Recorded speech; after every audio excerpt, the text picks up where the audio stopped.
Let's think about masculinity and what it means to be a working class man in this day and age.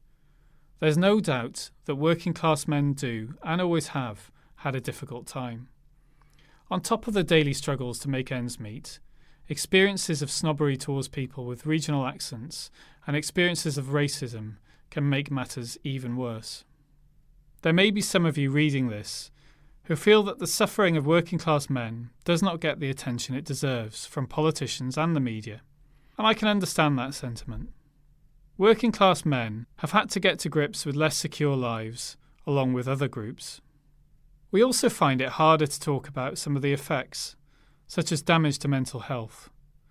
The mental pressures of being a family provider, for men and women, are no joke, and it can be difficult to come to terms with the fact that it's a struggle to make ends meet.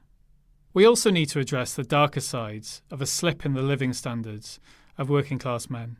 This dark side has manifested in the rise of nationalist right-wing ideology, as charismatic leaders on the far right have managed to convince their overwhelmingly white and male followers that immigrants are to blame for the pressures people have experienced during times of austerity.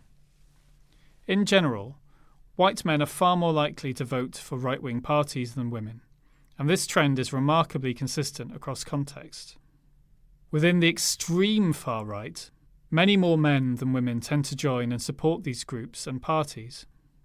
Overall, however, men still have it easier than other groups of working-class people, and white men, in general, tend to have better employment opportunities than other groups.